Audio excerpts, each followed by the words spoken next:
I'm gonna give you my perspective. Once again, I'm a person that I'm a product of my environment and what I lived. So me personally, a lot of that dealt with, where at that age, I was too young to have a job. So I didn't have an income. I didn't have a way to make money.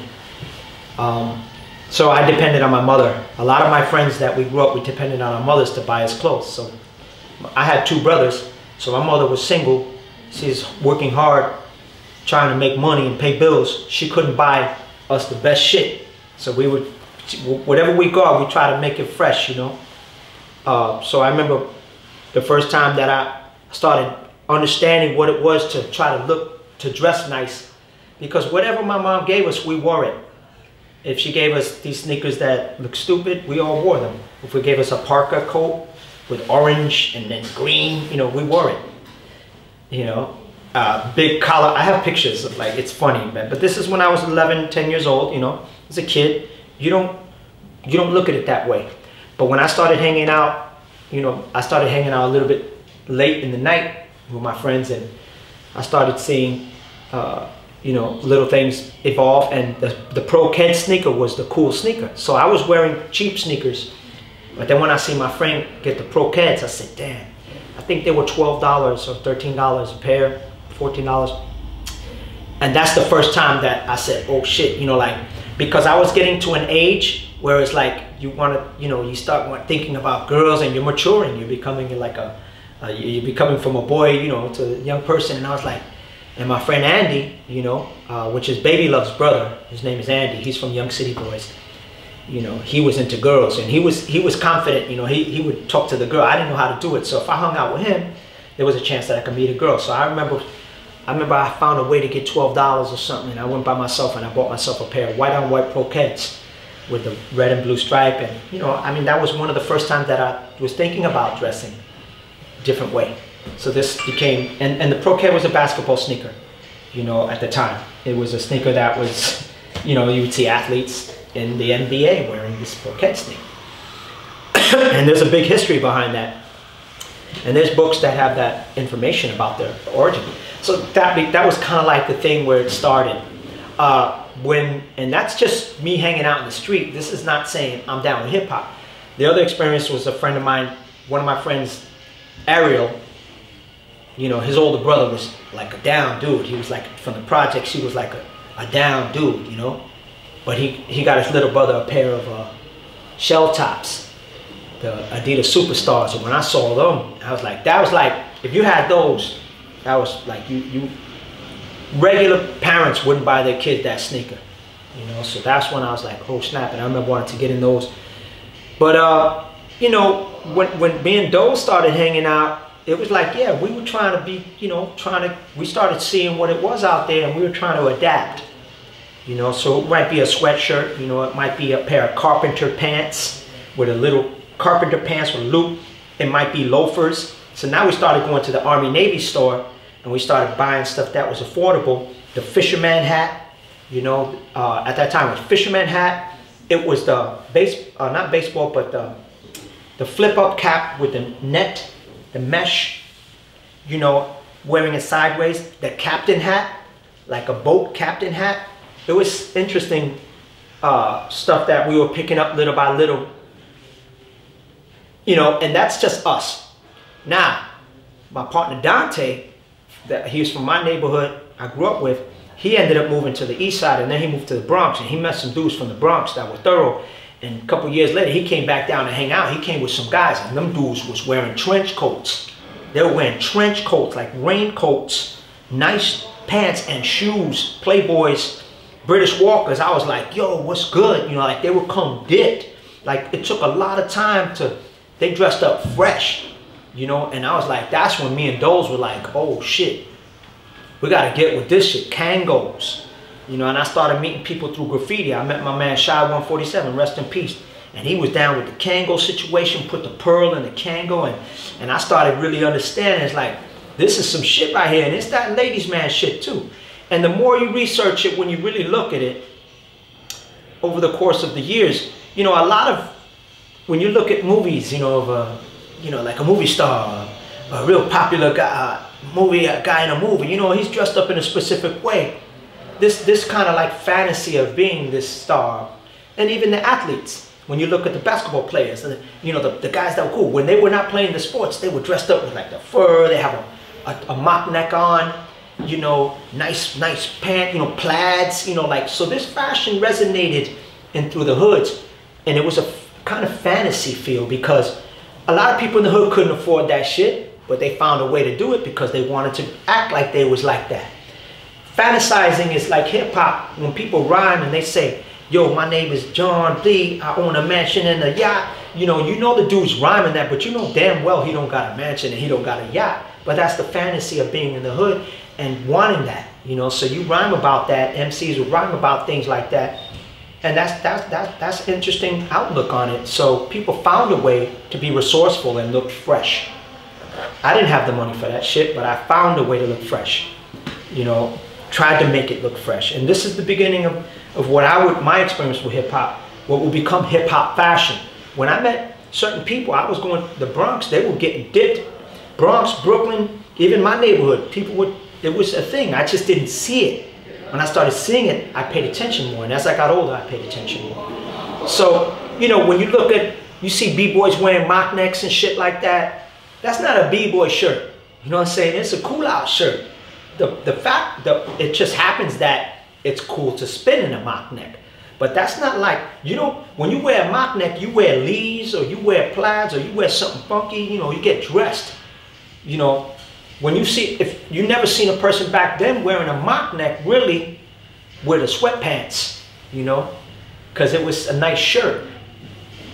And if you dressed up dipped, you didn't dress up dipped like that to break. You dressed to impress people. You dressed to show off, to let people see how fresh you was. Now, when you go out to the party, if they put a patch in, you still gonna break, even if you fresh. We used to be fresh and break and get our shit dirty, and we like, fuck, but we couldn't help it. We just wanted to break. So we didn't dress up to break, we dressed up to be fresh, but we would end up breaking. So this is the whole kind of like my experience with what will become hip hop fashion was based upon fantasy with people that were successful actors and athletes and stuff like that. And also people in the hood that was, you know, a drug dealer might have more than money enough to look fresh like that. So you would be like, that dude is the man. You would want to try to look like him. So it was just normal way of thinking in the community. So that would be an example of how, you know, fashion influenced the people of the culture in many ways, especially DJs and MCs. You know, when you're an MC, all eyes are on you. So if you look bummy, the crowd's gonna be like, that dude is a bum. You gotta look fresh. So a lot of the MCs and DJs was also setting the agenda.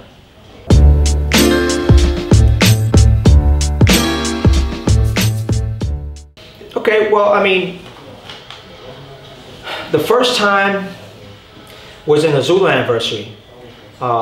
And I remember I remember seeing him, and I think I saw him because he was dancing with the Breeze team or the guys, the float committee or something. I don't know. They were, I think, the 42nd Street. They used to do the flipping and all that stuff. And I knew a couple guys. My man Wayne Blizz, of course, you know, Execution is Wayne and Doug. So I knew these guys. And K-Man was like this young upcoming guy, you know, that was dope and everything. And then, you know, like he started battling people and doing. So I heard about this dude, and I heard that he was going to battle the guy, you know, guys that were established. So for some reason, I knew it was 1998, and I was getting down, you know what I'm saying? And I seen him, but I was like, this guy's young. He does moves that everybody, they fucking lose their mind, and he has the way of capturing the audience really fast, and everybody loves him. And I was like, I said, I think, and for some reason, before we battled, I knew he was gonna try me. So this was good, because I said, this guy's gonna come at me. I know he is. So I was thinking this way already. I didn't know, but I said, and then I was like, damn, but, you know, and the times that I had seen him, I said, well, I see what he has, but I was at my prime. And I was like, well, nah, in my heart, I didn't say it to people, and I didn't say it out loud, but in my heart, I was like, I think I could beat him. And that's what I felt. I was confident. I was like, nah, I think I could beat him. And my concept was he's gonna bang me up really bad in the first maybe 10 rounds. But I said, after I can get through that, it's gonna switch up. And that was what I always knew.